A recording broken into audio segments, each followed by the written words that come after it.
함께 요한복음 5장을 같이 보시겠습니다. 신약성경 요한복음 5장 1절부터 6절입니다. 오늘은 구원자를 거절한 사람들이라는 제목으로 말씀을 나누겠습니다.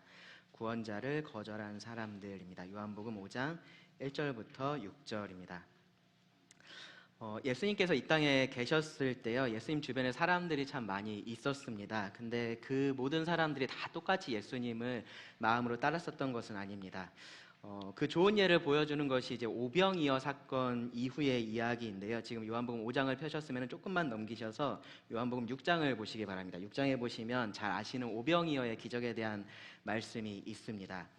예수님께서 이 오병이어의 기적을 행하셨을 때요, 사람들은 예수님을 왕으로 삼으려고 했었습니다. 왜 그랬냐 하면요, 그것이 그들이 원했던 메시아의 정확한 모습이었기 때문에 그렇습니다. 사람들은 배고프지 않기를 원했었고요, 병 낫기를 원했었습니다. 그리고 예수님께서 그렇게 하실 수 있다라는 것을 사람들에게 그렇게 보여주셨던 그런 결정적인 사건 중에 하나가 바로 이 오병이어 사건이었던 겁니다. 그러니까 사람들이 예수님을 따랐습니다. 그런데 그렇게 사람들이 예수님을 따르니까 오히려 예수님은 그 자리를 피하십니다. 그리고 나서 다시 그 사람들을 만나서 예수님께서 이렇게 말씀을 하셨습니다. 6장 26절과 27절을 보시면 예수께서 대답하여 이르시되 내가 진실로 진실로 너희에게 이르노니 너희가 나를 찾는 것은 표적을 본 까닭이 아니요 떡을 먹고 배부른 까닭이로다. 썩을 양식을 위하여 일하지 말고 영생하도록 있는 양식을 위하여 하라.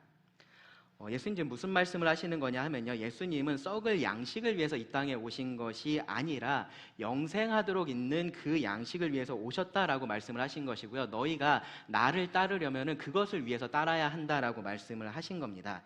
사람들을 이 땅에서 잘 먹고 잘 살게 하려고 예수님 오신 것이 아니라요, 구원해서 영원한 삶을 주시기 위해서 예수님께서 이 땅에 오셨었던 겁니다. 사람들은 당장의 이 아픔에서 벗어나는 것을 원하고 있었고요, 당장의 이 배고픔에서 구원받는 것, 그것을 생각하고 있었는데 그들에게는 보다 더 근본적인 문제가 있었던 겁니다. 바로 죄의 문제가 있었습니다. 그 죄가 가져온 결과가 배고픔이었고요, 죄가 가져온 결과가 질병이었던 겁니다. 그 결과가 미움과 다툼과 전쟁이었었던 겁니다. 우리가 경험하는 이 모든 괴로움들, 이 악한 일들이요, 사실은 그 죄에서 비롯된 결과들이었습니다. 그래서 우리들에게 정말로 필요한 것은 바로 그 죄에서 구원을 받는 것이었고, 예수님이 바로 그 구원자로 이 세상에 오셨던 겁니다.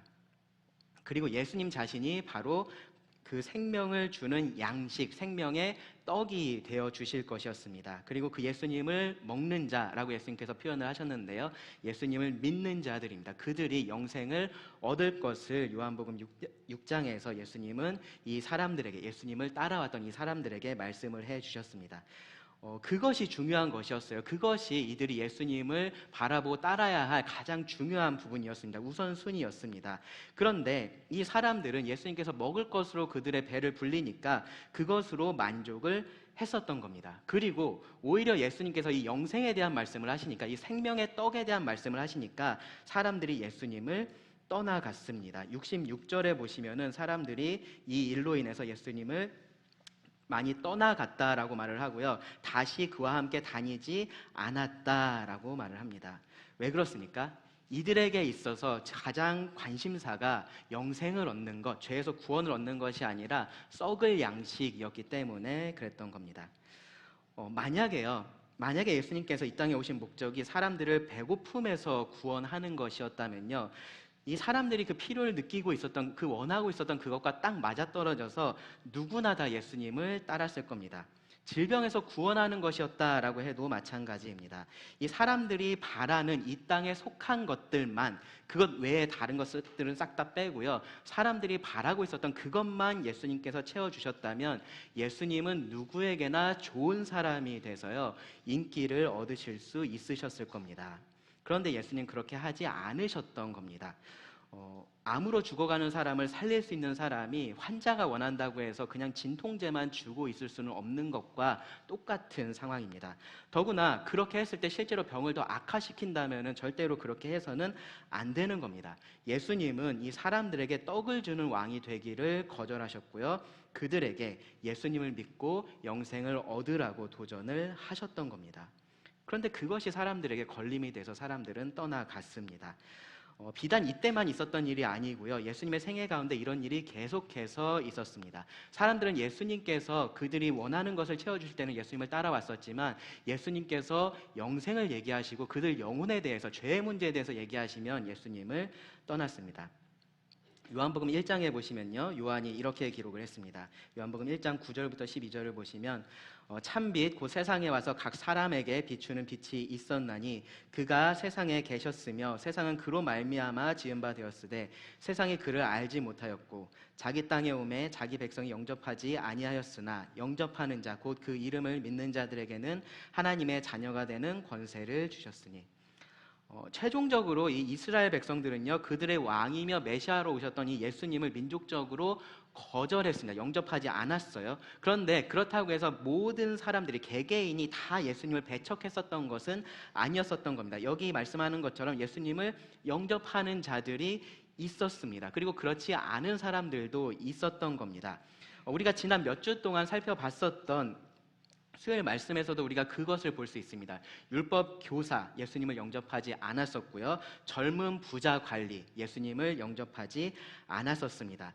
니고데모는요, 예수님을 받아들였습니다. 날 때부터 맹인되었던 사람은요, 예수님을 받아들였습니다. 예수님께서 이 땅에 계셨을 때 그 예수님을 만났던 사람들은 정말로 말할 수 없는 그런 특권을 누렸었던 건데요, 그들이 다 똑같은 선택을 했었던 것은 아니었다라는 겁니다. 어떤 사람은 예수님의 편에 섰고요, 어떤 사람은 그렇지 않았습니다. 예수님에 대한 사람들의 반응이 갈렸었던 거고요. 그것 때문에 이 가정의 문제, 사회의 문제가 될 것이다라고 예수님도 말씀을 하셨습니다. 마태복음 10장 34절부터 36절을 보시면 내가 세상에 화평을 주러 온 줄로 생각하지 말라. 화평이 아니요 검을 주러 왔노라.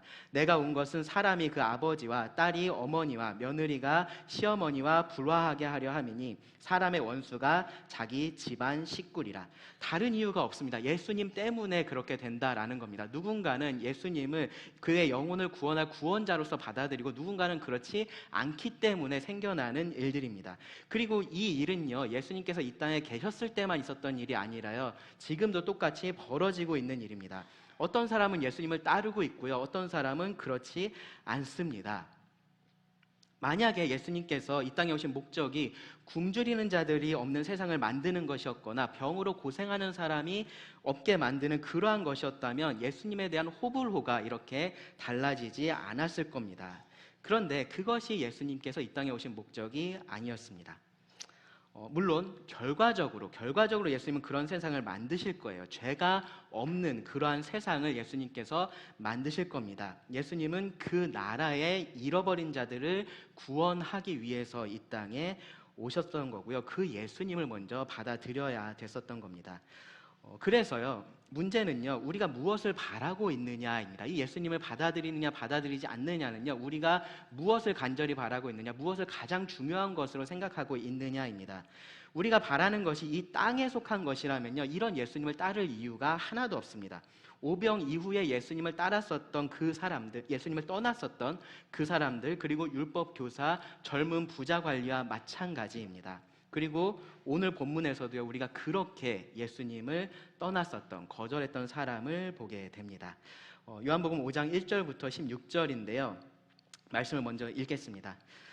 그 후에 유대인의 명절이 되어 예수께서 예루살렘에 올라가시니라. 예루살렘에 있는 양문 곁에 히브리 말로 베데스다라 하는 못이 있는데 거기 행각 5이 있고 그 안에 많은 병자, 맹인, 다리 저는 사람, 혈기 마른 사람들이 누워 물의 움직임을 기다리니 이는 천사가 가끔 못에 내려와 물을 움직이게 하는데 움직인 후에 먼저 들어가는 자는 어떤 병에 걸렸든지 낫게 되밀어라. 거기 38해 된 병자가 있더라. 예수께서 그 누운 것을 보시고 병이 벌써 오랜 줄 아시고 이르시되 네가 낫고자 하느냐. 병자가 대답하되 주여 물이 움직일 때에 나를 못에 넣어주는 사람이 없어 내가 가는 동안에 다른 사람이 먼저 내려가나이다. 예수께서 이르시되 일어나 너의 자리를 들고 걸어가라 하시니 그 사람이 곧 나아서 자리를 들고 걸어가니라. 이날은 안식일이니. 유대인들이 병 나은 사람에게 이르되 안식일인데 네가 자리를 들고 가는 것이 옳지 아니하니라. 대답하되 나를 낫게 한 그가 자리를 들고 걸어가라 하더라 하니 그들이 묻되 너에게 자리를 들고 걸어가라 한 사람이 누구냐 하되 고침을 받은 사람은 그가 누구인지 알지 못하니 이는 거기 사람이 많음으로 예수께서 이미 피하셨음이라. 그 후에 예수께서 성전에서 그 사람을 만나 이르시되 보라 네가 나았으니 더 심한 것이 생기지 않게 다시는 죄를 범하지 말라 하시니 그 사람이 유대인들에게 가서 자기를 고친 이는 예수라 하니라. 그러므로 안식일에 이러한 일을 행하신다 하여 유대인들이 예수를 박해하게 된지라. 먼저 이 말씀의 배경을 보면요, 이 일은 베데스다라는 못에서 있었던 일입니다. 1절 말씀을 보시면 그 후에 유대인들의 명절이 되어 예수께서 예루살렘에 올라가시니라 라고 말씀을 하죠. 이 앞에서 보시면요, 예수님께서 갈릴리에서 표적을 행하셨습니다. 그러고 나서 예수님은 유대인의 명절이 돼서 예루살렘에 올라가셨던 겁니다. 예루살렘으로 가셨던 거예요. 여기서 말하는 명절이 이제 어떤 명절인지는 우리가 알 수가 없습니다. 이 예수님께서 명절 때문에 예루살렘에 가셨다라는 그 사실을 우리가 생각해 보면은 세 개의 명절 중에 하나였을 겁니다. 유월절을 포함하는 무교절 그리고 77절, 초막절 그 세 개 중에 하나였을 겁니다. 왜 그러냐면은 신명기 16장 16절에 따라서 유대인 남자들은 그 세 명절에 여호와께서 택하신 곳, 나중에 이제 예루살렘이죠. 그 예루살렘 성전으로 가서 예배를 해야 됐었기 때문입니다. 요한은요, 왜 예수님께서 예루살렘에 계셨는지를 지금 설명을 하려고 이 명절을 언급하고 있다라고 그렇게 볼 수 있습니다. 이어지는 내용을 보면요, 사실 이 사건은요 1년 중에 어떤 명절에 있었느냐가 크게 중요하지 않아요. 뭐가 중요하냐면은 일주일 중에 어떤 요일이었는지가 중요합니다. 9절을 보시면요, 이 사건은 안식일에 있었던 일이었고요, 그리고 이것 때문에 이것이 이 사건에서 아주 중요한 그러한 역할을 합니다. 장소에 대해서 이제 정보가 조금 더 구체화되는데요. 그냥 예루살렘이었는데 2절을 보시면 예루살렘에 있는 양문 곁에 히브리 말로 베데스다라 하는 못이 있는데 거기 행각 5이 있었다라고 말씀을 합니다. 양문, 양의 문이라는 뜻이고요. 성전에서 가까운 그러한 문이었습니다. 아마도 희생 제사를 드리기 위한 그 양들을 이 문을 통해서 가지고 가서 그렇게 이름을 붙였다라고 우리가 생각할 수 있습니다. 그리고요, 그곳에 이제 베데스다라는 이름의 연못이 있었고 그 연못 주위에 행각이 있었다 그러죠. 5개의 행각이 있다라고 얘기하는데, 행각은 이렇게 기둥 위에 이제 지붕을 덮어 놓은 그러한 구조물을 이야기를 합니다. 그러니까 햇빛이나 비를 피할 수 있게 그렇게 만들어 놓은 거죠. 연못 근처에다 그렇게 해 놓은 겁니다. 그리고요, 이제 중요한 내용이 3, 4절에 나오는데요. 그 베데스다에서 어떤 일이 있는지를 이야기를 하는 겁니다. 3, 4절을 보시면요, 그 안에 많은 병자, 맹인, 다리 저는 사람, 혈기 마른 사람들이 누워 물의 움직임을 기다리니 이는 천사가 가끔 못에 내려와 물을 움직이게 하는데 움직인 후에 먼저 들어가는 자는 어떤 병에 걸렸든지 낫게 되밀어라. 그 행각 안에 많은 사람들이 있었습니다. 다양한 사람들이 있었습니다. 다 병자들이었습니다. 그런 사람들이 그곳에 누워 있었습니다. 3절 뒷부분부터 4절까지 끝까지의 말씀을 보시면 이렇게 좀 특이하게 이렇게 큰 괄호, 대괄호로 이렇게 묶여 있죠. 그렇죠? 이 무슨 의미냐면요, 오래된 사본에는 이 내용이 없었다라는 의미예요. 아마도 이 7절 말씀에 보시면은 이 병자가 예수님한테 얘기하면서 물이 움직일 때 나를 못에 넣어주는 사람이 없다라는 얘기를 하잖아요. 그렇죠? 그것에 대해서 설명을 하려고 이 배경을 나중에 사람들이 추가했다라고 우리가 생각할 수 있습니다. 근데 어쨌든 이 큰 괄호 안에 있는 내용이요, 이 성경을 읽는 사람을 좀 당황하게 만드는 부분이 있습니다. 뭐냐면은 여기서 말하고 있는 이런 상황이 성경에서 말하고 있는 그러한 치유, 기적과는 조금 다른 형태이기 때문에 그렇습니다. 성경에 많은 기적들, 이 치유에 대한 말씀들이 정말로 많이 있습니다. 특별히 이렇게 씻음하고 관련된 그런 기적들도 있는데요. 구약의 나아만 같은 경우에 요단강에 가서 씻었을 때 그 나병이 나았던 것을 우리가 알 수 있습니다. 예수님도요, 이 맹인을 실로암이라는 그 못에 가서 눈을 씻게 하셔서 그 눈을 뜨게 하셨던 적도 있습니다. 그런데 여기 좀 묘사된 모습은 특이하죠. 그렇죠? 뭔가 누군가가 구체적으로 어떤 일을 한다라기보다는 그냥 여기 어떤 신비한 힘이 있는데 그 사람들이 와서 치유를 받게 되는 그러한 상황에 대해서 이야기를 하고 있습니다. 마치 어떤 미신이나 설화, 전설 같은 것을 읽는 것 같은 그러한 느낌이 납니다. 뭐 어디 깊은 산에 가면 어떤 모양의 바위가 있는데 그 바위에 어디를 만지면은 뭐 누구든지 뭐 아이를 가지게 된다더라라는 식의 그런 전설 같은 느낌입니다. 성경에 기록된 기적이 좀 특별한 것은요, 그것이 표적이기 때문에 그렇습니다. 무슨 말이냐면 아무런 의미 없이 그냥 특별한 일이 일어났었던 것이 아니라요, 분명한 목적을 가지고 하나님께서 행하시는 특별한 일들이 성경의 기적이라는 거예요. 그런 면에서 보면은 여기서 말하고 있는 것처럼 한 번씩 천사가 내려와서 물을 움직이고 아무나 제일 먼저 그 물에 들어가는 사람이 병이 낫게 된다라는 것은 이 성경에서 말하고 있는 그런 기적하고는 분명히 좀 결이 다르다라는 것을 우리가 알 수 있습니다. 하나님께서 그렇게 하실 수 없다라는 얘기를 하는 게 아니라요, 그렇게 하는 것이 하나님의 방법이 아니었다라는 거죠. 아마도 이것은요, 실제로 그러한 일들을 하나님께서 하고 계셨던 것이 아니라 그 당시에 사람들이 믿고 있었던 미신 같은 것이었을 겁니다. 이 사절에 대한 말씀이 어떤 사실에 대한 기록이 아니라 당시 사람들이 가지고 있었던 믿음에 대한 기록이라는 거예요. 어떤 병에 걸렸든지 낫게 된다고 사람들이 믿고 있어서 그 자리에 병자들이 그렇게 가득했었다라고 보는 것이 맞습니다. 이것이 사실인지 아닌지는요, 이 병자들에게는 사실은 중요한 얘기가 아니에요. 심지어 오늘날도 이런 현상은 똑같이 있습니다. 무슨 말이냐면요, 오늘날도 이렇게 병원에서 고치기 힘든 어떤 병을 가지고 있는 사람들, 중한 병으로 고생하는 사람들은요, 뭐가 됐든지 좋다는 것은 다 해봅니다. 그게 뭐 과학이 됐든지 미신이 됐든지 종교가 됐든지 뭐가 됐든지 상관없이 그것을 다 해보려고 합니다. 하물며 2000년 전인 이 예수님 당시에는 더더욱이나 그랬습니다. 뭐 진짜로 누가 거기에 가서 병이 낫는 것을 내가 봐서 그 다음부터 거기 가서 기다리고 있고 그런 게 아닌 거예요. 그냥 그렇다라고 하니까 그러기를 바라는 마음으로 사람들이 몰려들었었던 겁니다. 유대인의 명절이었잖아요. 사람들이 많이 몰렸습니다. 정말로 셀 수 없이 많은 그러한 병자들이 이곳에 몰려들어서 정말로 그 물이 움직이기를 기다리고 있었을 겁니다. 뭐 아마도 생각해 보면요, 뭐 그 안에서 지하수 같은 게 이렇게 가끔씩 솟아올라서 물이 그렇게 움직이는 그런 현상을 가지고서 생겨난 미신 같은 것이었다라고 우리가 생각해 볼 수 있습니다. 어쨌든 그런 상황이었다라는 거죠. 근데 여기서 또 흥미로운 것은요, 이 못의 이름이 베데스다입니다. 베데스다. 은혜의 집이라는 뜻입니다. 은혜의 집. 아마도 이런 전설 때문에 이런 이름이 붙여졌을 거다라고 우리가 생각할 수 있습니다. 그런데 이 상황을 우리가 생각을 해보면요, 사실은 이 장면이 은혜하고는 굉장히 거리가 먼 상황이다라는 것을 알 수 있어요. 다양한 병자들이 이곳에 몰려들었고요, 그 중에서 가장 먼저 물에 들어가는 사람, 그 사람 한 명만이 병이 낫는다라는 것이 지금 이곳에서 말하고 있는 은혜였습니다. 7절에서 우리가 알 수 있는 것처럼요, 병자들은 서로 먼저 들어가려고 경쟁을 해야 됐었습니다. 누가 먼저 들어가느냐가 굉장히 중요했었다라는 거예요. 살기 위해서, 낫기 위해서 처절한 몸부림을 치고 있었던 곳이 바로 그곳이었다라는 겁니다. 경쟁의 집이었습니다. 아마도요, 누가 제일 먼저 들어갈 수 있었을까요? 제일 아픈 사람, 제일 안 아픈 사람. 제일 안 아픈 사람이겠죠, 그렇죠? 아픈 사람은 못 들어갔을 겁니다. 가장 덜 아픈 사람이 그곳에 들어갈 수 있었을 겁니다. 그리고 그 한 사람을 제외한 나머지 모든 사람들은 아무리 노력을 해도 은혜를 얻을 수 없다라는 그러한 절망감만 가지고 돌아가야 했었던 그곳이 바로 베데스다라는 곳이었다라는 겁니다. 그곳에 오늘의 주인공이 있었습니다. 38년 된 병자입니다. 5절을 보시면 거기 38해 된 병자가 있더라 라고 말씀을 해요. 어떤 병자인지는 특정해서 지금 말하고 있지 않습니다.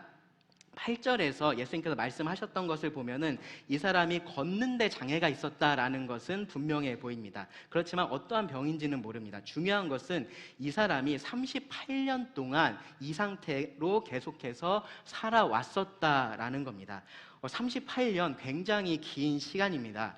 당시 남성들의 평균 수명이 40살이 조금 넘었다라고 이야기를 해요. 물론 이제 이게 평균 수명이라고 말할 때 약간 우리가 생각해 봐야 될 것들이 있지만 어쨌든 그렇다라고 합니다.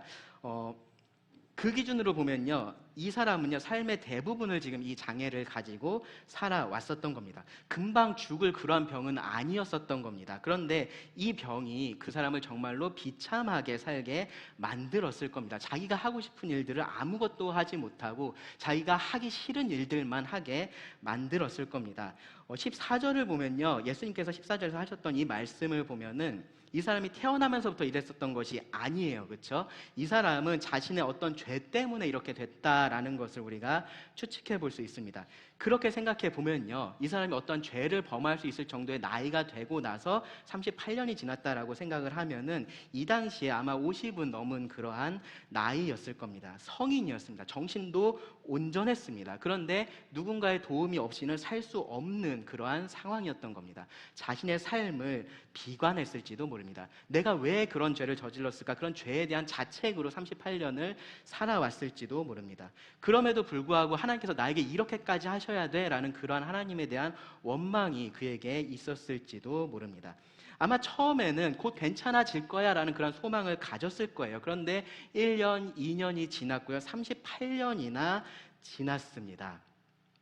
그 절망 속에서 이 사람이 기대할 수 있는 유일한 것이 바로 이 신락 같은 기적이었었던 겁니다. 그런 기적을 바라고 이 베데스다라는 곳으로 이 사람은 계속해서 왔을 겁니다.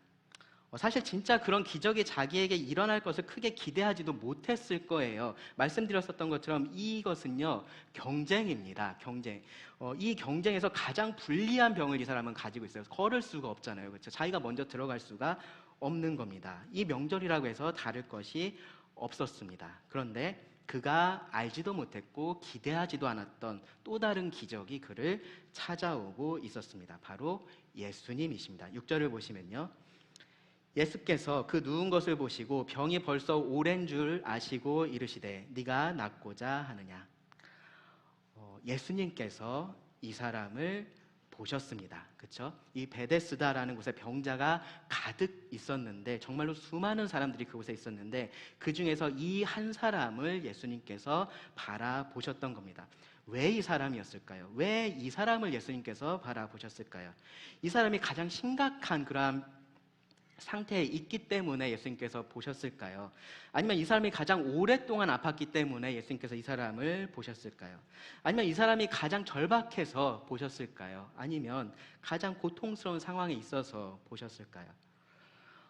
이 모든 것에 그렇다라고 우리가 답을 할 수 있을지도 몰라요. 근데 그것이 예수님께서 이 사람을 보셨던 이유라고 말할 수는 없습니다. 단지 성경은요, 예수님께서 이 사람을 보셨다라고만 말을 합니다. 예수님께서 사람들의 병을 고치신 경우를 보면요, 참 다양한 것들을 우리가 볼 수 있습니다. 우리가 잘 알고 있는 한 중풍병자가 있습니다. 그 사람은요, 친구들이 그를 데려다가 지붕을 뚫고 예수님 앞에 달아내려서 그 병 고침을 받을 수가 있었습니다. 자기 딸을 고쳐달라고 예수님께 애원을 했었던 가나안 여자가 있었습니다. 그 여인에게 예수님은요, 자녀의 떡을 취해서 개에게 던짐이 마땅하지 않다라고 하시면서 어떻게 보면 매몰차게 그렇게 거절하는 말씀을 하셨어요. 근데 그런 예수님에게 그 여자는요, 개들도 제 주인의 상에서 떨어지는 부스러기를 먹습니다 라고 하면서 다시 한번 간청을 했습니다. 그렇게 했을 때 예수님께서 너의 믿음이 크도다, 내 소원대로 되리라 라고 하시면서 그녀의 딸을 고쳐주신 적이 있습니다. 간절함이 그들에게 있었던 거죠. 그들에게 어떤 믿음이 있었던 겁니다. 그런데 그런 믿음이나 간절함하고 상관없이 예수님께서 병을 고쳐주신 일도 많이 있습니다. 날 때부터 맹인됐었던 그 사람이 대표적이죠. 그렇죠? 그 경우도요, 예수님께서 길을 그냥 가시다가 그 사람을 보셨습니다. 그리고 그에게 아무것도 묻지 않으셨어요. 그냥 그의 눈에 진흙을 이겨 바르시고요, 실로암 못에 가서 씻으라고만 그렇게 하셨습니다. 그리고 그가 순종했을 때 앞을 볼 수 있게 됐었습니다. 다른 맹인들도 많이 있었겠죠. 그렇죠? 그 사람 하나만 맹인이 아니었습니다. 왜 이 사람이었느냐라고 물으면요, 우리는 답을 찾을 수가 없습니다. 유일한 답은 뭐냐면은 하나님의 은혜입니다. 하나님의 은혜. 그에게 베푸신 하나님의 은혜였다라고밖에 우리가 말을 할 수 없는 겁니다. 여기 38년 된 병자도 마찬가지예요. 이 사람을 보면요, 예수님을 찾지 않아요. 예수님이 오시는 것을 보면서 예수여 저를 도와주소서 그렇게 하지 않습니다. 부르짖지 않아요. 사실 뒤에 이어지는 얘기를 보면요, 오히려 예수님이 누군지도 몰랐었다라고 우리가 생각할 수 있습니다. 이때가요, 예수님의 초기 사역이었고요. 그리고 예수님이 주로 갈릴리 지역에서 사역을 하셨기 때문에 어쩌면 이 사람은 이 예수님에 대한 소문을 전혀 듣지 못해서 예수님을 알지 못했을 수도 있습니다. 이 사람이 기대하고 있었던 것은 정말로 혹시 모를 그러한 기적이었는데요. 이제 그에게 확실한 기적을 베풀어 주실 수 있는 예수님, 그에게 은혜를 베풀어 주실 그 예수님이 오셨던 겁니다. 그리고 그의 고통을 아시고요, 네가 낫고자 하느냐라고 물으셨습니다. 그리고 그것에 대해서 이 38년 된 병자가 이렇게 답을 해요. 7절을 보시면 병자가 대답하되 주여 물이 움직일 때 나를 못에 넣어주는 사람이 없어 내가 가는 동안에 다른 사람이 먼저 내려가나이다. 앞서서 말씀드렸던 그런 전설을 이 사람은 믿고 있었던 거죠. 그렇죠? 먼저 가면은 병이 나을지도 모른다라는 그러한 믿음을 가지고 있었던 겁니다. 문제는 그가 다른 사람보다 먼저 물에 들어갈 수가 없었다라는 거예요. 이게 선착순 기적이었잖아요. 그렇죠? 그러니까 걷지 못하는 장애가 그에게는 너무나 불리한 그러한 상황이었던 겁니다. 이 은혜의 집을 찾아왔는데 그가 경험했던 것은 정말로 냉정한 현실뿐이었습니다. 그런 사람에게 예수님께서 네가 낫고자 하느냐라고 물어보신 겁니다. 당연한 거 물어본 거죠. 그렇죠? 당연한 걸 물어보신 겁니다. 낫고 싶지 않은데 여기 베데스다에 와 있을 이유가 없잖아요. 분명히 낫고 싶기 때문에 이 자리에 와 있는 겁니다. 이 사람이 예수님이 어떤 분인지 알았다면 이 질문에 이렇게 아마 답을 했을 겁니다. 제가 낫고 싶습니다. 저를 좀 낫게 해주세요 라고 그렇게 구했을 겁니다. 간절한 마음으로 예수님의 기적을 구했을 겁니다. 근데 이 사람은 예수님을 알지를 못했어요. 그냥 낯선 사람 한 사람이 와서 이렇게 물어보고 있는 겁니다. 이런 상황에서 생각을 해보니까요, 이 사람이 들었을 때 예수님께서 네가 낫고자 하느냐라는 이 말이 이렇게 들렸을 것 같습니다. 제가 물에 좀 들어갈 수 있게 도와드릴까요? 네, 그렇게 들렸을 겁니다. 그래서 이 7절 같이 대답을 한 겁니다. 내가 혼자 가기 힘든데 도와주면 감사하죠 라고 그렇게 대답을 한 겁니다. 그런 그 사람에게 예수님이 정말로 놀라운 말씀을 하세요. 8절을 보시면 예수께서 이르시되 일어나 너의 자리를 들고 걸어가라 하시니, 그럼 내가 네 옆에 있다가 물 움직이는 거 보고 재빨리 너 제일 먼저 물에 넣어줄게, 그렇게 말씀하지 않으셨습니다. 예수님은 서지도 못하고 걷지도 못하는 이 사람에게 일어나서 네 자리를 들고 걸어가라 라고 그렇게 말씀을 하셨습니다. 만약에 옆에서 이 장면을 누가 보고 있었으면요, 지금 예수님이 이 사람을 조롱하고 있다라고 느낄 만한 그런 말을 하신 겁니다. 마치 잠깐 누워있는 사람한테 말씀하시듯이 지금 말씀을 하고 계신 거예요. 이 38년을 누워 있었던 이 사람에게 일어나서 자리를 들고 걸어가라 라고 말씀을 하신 겁니다. 병자는 무슨 생각을 했을까요? 이 말씀을 듣고 무슨 생각이 들었을까요? 이 사람 정신 나간 사람인가 보다 라는 생각이 들었을지 모릅니다. 근데 바로 자기 몸이 낫고 있는 것을 알아차렸을 겁니다. 9절을 보시면요, 그 사람이 곧 나아서 라고 말씀합니다. 곧 나았다라고 말합니다. 그리고 자리를 들고 걸어가니라. 이날은 안식일이니. 예수님은요, 불가능한 일을 지금 이 사람에게 하라라고 명령을 하신 게 아니고요, 그 불가능한 일을 해주시고 이 사람에게 지금 순종하라라고 말씀을 하신 겁니다. 그렇게 이 안식일이 이 병자에게는 정말로 그 생애 최고의 안식일이 되었습니다. 그가 하나님을 만났기 때문입니다. 예수님께서 하셨던 말씀, 이 말씀, 일어나서 자리를 들고 걸어가라라는 이 말씀, 누구나 할 수 있는 말이었잖아요. 그렇죠? 그런 말을 할 수 없어서 그동안에 누구도 그 말을 하지 못했었고, 그래서 이 사람이 장애를 가지고 38년을 살아왔었던 것이 아니었습니다. 그 말을 누가 하느냐가 중요했었던 겁니다. 하나님이신 예수님께서 이 사람을 불쌍히 여기시고 이렇게 말씀하셨을 때 이 사람은 낫게 되었습니다. 이 38년간 이어졌던 이 고통에서 해방이 됐었던 겁니다. 그 죄책감에서 벗어날 수 있게 됐었던 겁니다. 절망에서 벗어나게 되었습니다. 그렇게 하기 위해서 오랜 시간이 걸리지 않았어요. 이 한순간에 예수님을 만난, 하나님을 만난 이 한순간에 그의 삶을 가장 비참하게 만들었었던 가장 그 심각한 문제가 해결이 되었습니다. 하나님께서 그 삶에 개입하셨을 때 일어난 변화입니다. 어, 그 사람이 이제 일어나서요, 자리를 들고 걸어갔습니다. 어디로 갔는지 모르겠습니다. 자기 집으로 갔을 수도 있고요, 성전 근처에 있었을 테니까 성전에 가서 하나님께 감사하는 그러한 예배를 드렸을 수도 있습니다. 아마 이대로 끝났으면요, 우리는 이 사람에 대해서 그냥 잘 났고 뭐 좀 나중에 예수님 믿었겠지, 그렇게 긍정적인 생각을 가졌을지도 몰라요. 그런데 이야기가 조금 다르게 흘러갑니다. 이 사람의 선택이 어떠한 선택이었는지를 성경이 말을 해줍니다. 10절을 보시면요, 유대인들이 병 나은 사람에게 이르되 안식일인데 네가 자리를 들고 가는 것이 옳지 아니하니라.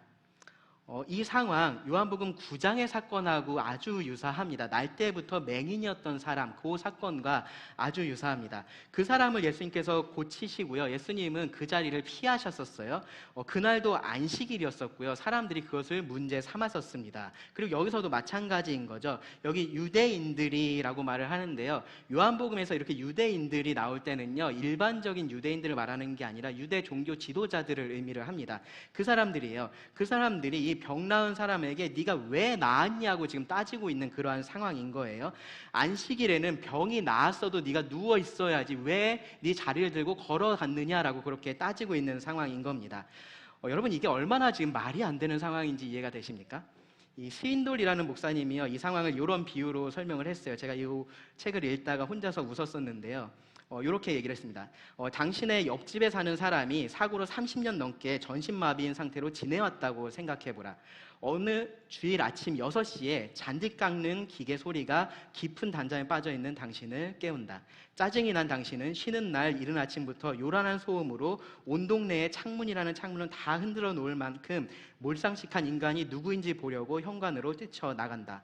가보니 전신마비되었던 그 친구가 온전히 성한 모습으로 기분 좋게 잔디를 깎고 있다. 그 모습을 보며 당신은 뭐라고 말하겠는가? 여러분, 뭐라고 말하시겠습니까? 너무 잘 됐다 그러겠죠, 그렇죠? 어떻게 된 일이야? 어떻게 이렇게 몸이 성해질 수 있게 됐어? 그렇게 물어보겠죠, 그렇죠? 근데 당신이 바리새인이라면 이렇게 소리칠 거다. 이봐, 주일 아침이잖아. 기계 좀 꺼. 유대인들이요, 사람에 관심이 없었던 겁니다. 이 사람이 얼마나 고통스러운 38년을 지냈는지, 이 사람이 어쩌다가 그렇게 낫게 됐는지, 이 사람이 지금 누리고 있는 이 기쁨이 얼마나 큰지, 그런 거는 지금 신경도 쓰지 않고 있는 겁니다. 오로지 지금 뭐에 관심을 갖고 있냐면요, 이 사람이 자기들의 안식일 전통을 지키지 않았다라는 그 사실에만 관심을 가지고 있습니다. 그만큼 이들이 형식적이고 위선적인 종교에 빠져 있었던 겁니다. 그런데 더 놀라운 것은요, 이 병고침을 받은 이 사람의 태도입니다. 이 사람은요, 그런 말을 들었을 때 자기를 낫게 해준 그 예수님을 변호하기보다요, 오히려 그 예수님에게 지금 책임을 넘기려는 모습을 보입니다. 11절부터 13절을 보세요.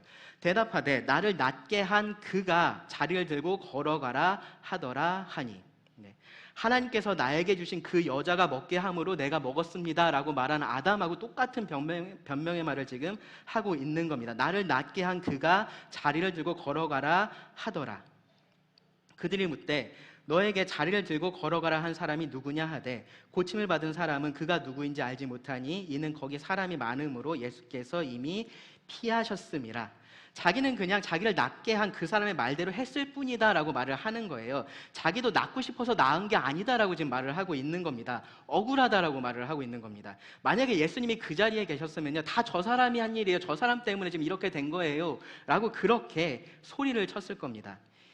이 사람의 이런 예수님에 대한 태도가요, 예수님을 만난 이후에 더 분명해집니다. 14절부터 16절을 보세요. 그 후에 시간이 조금 지난 겁니다. 그 후에 예수께서 성전에서 그 사람을 만나 이르시되 보라, 네가 나았으니 더 심한 것이 생기지 않게 다시는 죄를 범하지 말라 하시니 그 사람이 유대인들에게 가서 자기를 고친 이는 예수라 하니라. 그러므로 안식일에 이러한 일을 행하신다 하여 유대인들이 예수를 박해하게 된지라. 시간이 좀 지나고 나서 예수님께서 이 사람을 성전에서 만나셨습니다. 그냥 우연찮게 마주친 상황이 아니고요, 예수님께서 이 사람을 찾아오신 겁니다. 그 많은 사람들 중에서 이 사람을 찾아오신 겁니다. 그의 육신의 병이 낫는 것, 그것 이상으로 중요한 것이 있다는 것을 알게 하시려고 이 사람을 일부러 지금 찾아오신 겁니다. 14절에 이 예수님의 말씀은요, 이 사람이 38년을 그렇게 병으로 고생했었던 이유가 그의 죄 때문이었다라는 사실을 전제로 하고 있습니다. 모든 병이 개인의 죄의 결과는 아니에요. 근데 어떤 경우에는 그렇고요. 이 경우가 그랬다라고 우리가 볼 수 있습니다. 그리고 예수님은 더 이상 죄를 범하지 말라라고 말씀을 하세요. 그 결과가 더 심할 것이기 때문입니다. 이것은요, 또 다른 질병이 될 수도 있지만요, 영원한 멸망이 될 수도 있습니다. 그가 계속해서 죄를 따라서 산다면 예수님께서 온전하게 하신 그 몸을 가지고 여전히 죄를 따라서 계속해서 살아간다면요, 이제는 육체의 질병이 문제가 아니라 그 영혼이 영원한 심판을 받아야만 할 것을 예수님은 지금 경고의 말씀으로 하고 계시는 겁니다. 이 사람에게 영적인 필요가 있다는 것을 알게 하시려고 일부러 이 사람을 찾아오셨습니다. 이 장면도요, 요한복음 9장의 그 사건과 아주 비슷합니다. 맹인이었던 그 사람을 예수님께서 나중에 다시 한번 찾아오셨습니다. 그 맹인이었던 사람은요, 예수님을 만나기 전에 이미 이 예수님께서 자신에게 하셨던 그 일을 통해서 이 사람이 메시아구나라는 그런 확신을 가지고 있었습니다. 그래서 그 유대인들과 논쟁을 했었죠. 그러다가 결국 그 가운데서 쫓겨나게 됐었습니다. 그리고 그 쫓겨난 맹인이었던 사람을 예수님께서 찾아오셨어요. 그리고 그에게 자신을 드러내셨을 때요, 그 사람은요, 예수님을 원망하지 않았습니다. 당신이 내 눈은 뜨게 해줬는데 지금 내 꼴을 보라 그러면서 내가 저기서 쫓겨났다 그러면서 예수님 원망하지 않았습니다. 어떻게 했습니까? 예수님을 메시아로 믿었습니다. 그리고 예수님을 예배했습니다. 그런데 여기 이 38년 된 이 사람은요, 이 38년 된 병자는요, 달랐습니다. 그는 자기를 고친 사람이 누구인지 알자마자 바로 유대인들을 찾아가서요, 이 예수라는 사람이 그렇게 했다라고 보고를 했습니다. 예수님 때문에 자기가 해를 당할까봐 두려웠던 겁니다. 그래서 이 예수님께서 낫게 해주신 그 두 발로 그 예수님의 대적들에게로 갔었던 겁니다. 이 사람은요, 유대인들이 두려워서 이 자신의 병을 고쳐준 예수님이 아니라 그들의 편에 섰던 겁니다. 생각해 보면요, 어느 정도의 시간이 지났어요, 그렇죠? 어느 정도의 시간이 지났고 그동안에 큰 문제가 없었습니다. 그래서 굳이 이렇게까지 안 해도 됐었을 겁니다. 그런데 지금 그렇게 하고 있는 겁니다. 이 사람이 누구의 편에 서기를 원하는지를 분명하게 보여주는 모습입니다. 그리고 이 일로 인해서 유대인들은 예수님을 본격적으로 박해하기 시작했습니다. 오늘 본문에 등장한 이 38년 된 병자는요, 예수님의 비유에서 돌밭에 해당되는 그러한 사람입니다. 그런 사람에 대해서 예수님이 이렇게 말씀을 하셨어요. 마태복음 13장 20절 21절을 보시면 돌밭에 뿌려졌다는 것은 말씀을 듣고 즉시 기쁨으로 받되 그 속에 뿌리가 없어 잠시 견디다가 말씀으로 말미암아 환난이나 박해가 일어날 때에는 곧 넘어지는 자요. 병 고침을 받았을 때는 기뻤습니다. 병을 고쳐준 예수님께 아마 감사한 마음도 있었을 겁니다. 그런데 딱 거기까지였었던 겁니다. 그것이 그가 원했던 전부였기 때문에 그렇습니다. 예수님 때문에 내가 박해를 입을 상황이 되니까 예수님을 버렸습니다. 잘못된 선택을 한 겁니다. 정말로 비참한 선택을 한 겁니다. 너무나 안타깝고 나중에 땅을 치며 후회할 그러한 선택을 이 사람이 했었던 겁니다. 이 눈앞에 구원자 메시아가 있었습니다. 그 메시아의 능력을 이 사람이 체험을 했습니다. 정말로 놀랍게 체험을 했습니다. 그런데 그 메시아가 아니라 사람을 선택을 한 겁니다. 이 잘못된 선택에는요, 몇 가지 이유가 있을 수 있는데요, 중요한 두 가지가 있습니다. 하나는 뭐냐면은 이 사람이 하나님보다 사람을 더 두려워했었다라는 거예요. 눈에 보이지 않는 하나님보다 자기 눈앞에 있는 이 사람을 더 두려워했습니다. 이것에 대해서 예수님이 이렇게 말씀하셨죠. 누가복음 12장 4절 5절을 보시면 내가 내 친구 너희에게 말하노니 몸을 죽이고 그 후에는 능히 더 못하는 자들을 두려워하지 말라. 마땅히 두려워할 자를 내가 너희에게 보이리니 곧 죽인 후에 또한 지옥에 던져넣는 권세 있는 그를 두려워하라. 내가 참으로 너희에게 이르노니 그를 두려워하라. 눈에 보이는 것 때문에 보이지 않는 더 중요한 것을 놓치지 말아야 되는 겁니다. 이 당장에는요, 눈에 보이는 것이 정말로 전부인 것 같아서 두렵겠지만 정말로 두려워해야 할 것은요, 보이지 않는 것입니다. 보이지 않는 하나님이십니다. 이것을 알지 못하면 잘못된 선택을 할 수밖에 없는 겁니다. 이 38년 된 병자가 그렇게 잘못된 선택을 했습니다. 그리고 또 하나 그가 그렇게 잘못된 선택을 했었던 다른 이유도요, 사실 비슷한 맥락에 있는데요.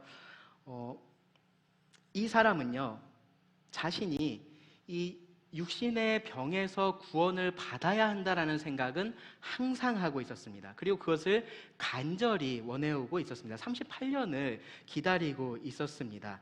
그래서요, 자기가 이 안식일의 전통을 깬다라는 것을 알면서도 예수님의 말씀에 따랐던 겁니다. 그 사람이 모르지 않았을 거예요. 분명히 안식일에 자기가 자리를 들고 일어나서 이 자리를 들고 걸어가는 것이 그 당시에 유대인들의 그 전통을 깨는 것이다라는 것 알았을 겁니다. 그런데 그것보다 자기 병이 낫는 것, 이것이 더 그에게 간절했기 때문에 이 예수님의 말씀에 그가 따랐었던 겁니다. 그런데 딱 거기까지였던 거예요. 그것이 전부였었던 겁니다. 자기 영혼이 영원한 심판에서 구원을 받아야 한다라는 그러한 생각은 하지 않고 있었던 겁니다.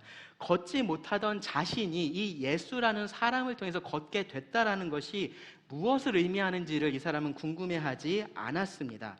그가 고통 가운데 있었던 그 38년이라는 그 긴 시간 동안 그를 정말로 고통스럽게 하는 것은 이 질병 자체가 아니라 죄라는 사실을 알았었다면요, 더 심한 것이 생기지 않게 다시는 죄를 범하지 말라라고 말씀하신 그 예수님께 자신의 죄 문제를 맡기고 그리고 도우심을 구할 수 있었을 겁니다. 근데 그렇게 하지 않은 겁니다.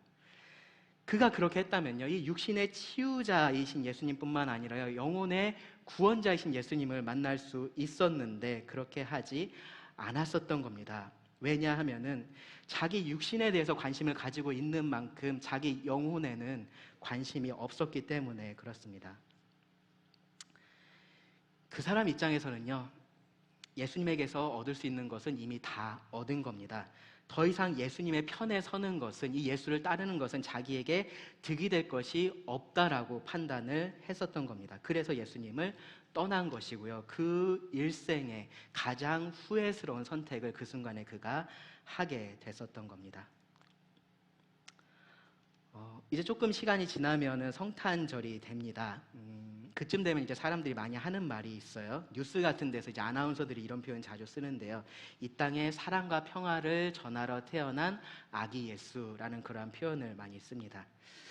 틀린 말이 아니죠, 그렇죠? 성경이 말하는 우리의 궁극적인 삶도요, 사실은 그러한 삶입니다. 우리가 서로 싸우지 않고 사랑하면서 행복하게 사는 그러한 삶이기는 합니다. 그런데 문제는요, 우리가 이런 얘기들을 할 때 우리가 좋아하는 결과만을 생각하고 있다라는 것입니다. 그리고 거기에 하나님이 빠져 있다라는 겁니다. 여전히 우리가 좋아하는 죄는 똑같이 누리고 있으면서 그러한 삶을 살고 싶어 하는 거고요, 그렇게 살 수 있을 거다라는 착각을 하고 있다라는 겁니다.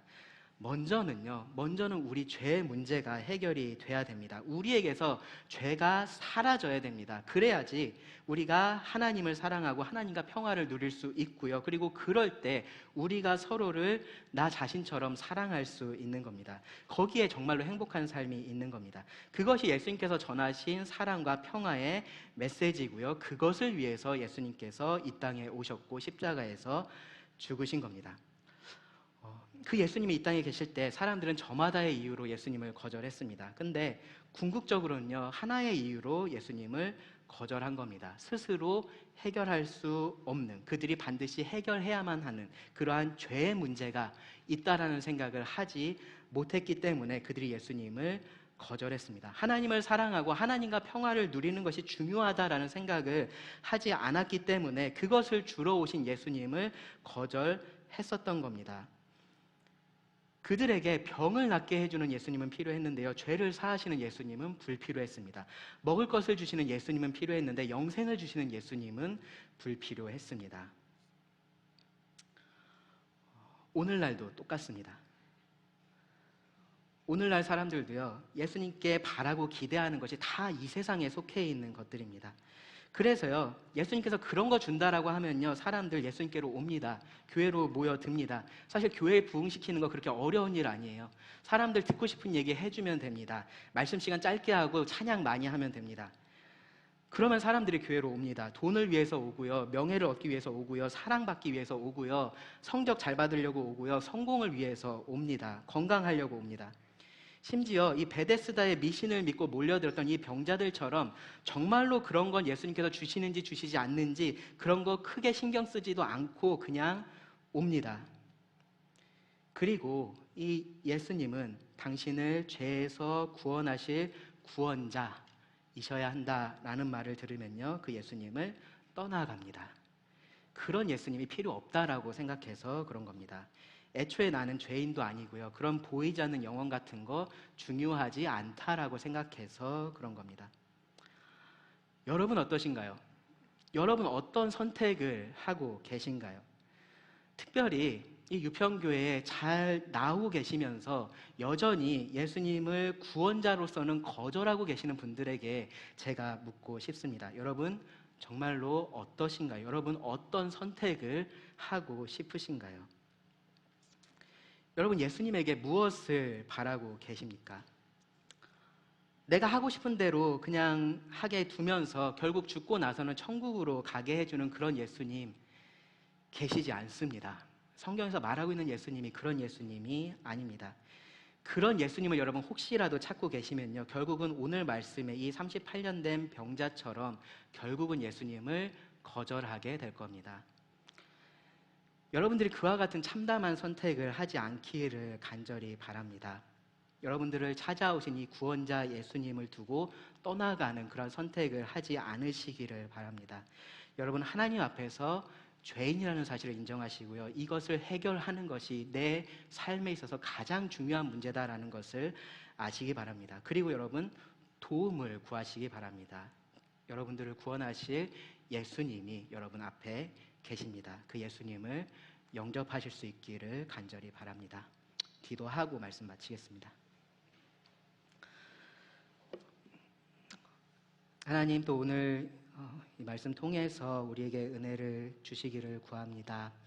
우리 가운데 여전히 예수님을 구원자로서 거절하고 계신 분들이 계시다면 그들에게 이 은혜를 내려주시기를 원합니다. 그 눈을 뜨게 하시고 무엇이 정말로 의미 있는 것이며 그 삶에서 가장 중요한 것인지 볼 수 있게 하여 주시기를 구합니다. 예수님을 만날 수 있게 하여 주시기를 구합니다. 들은 말씀을 주님께 의지하며 예수님 이름으로 기도드립니다.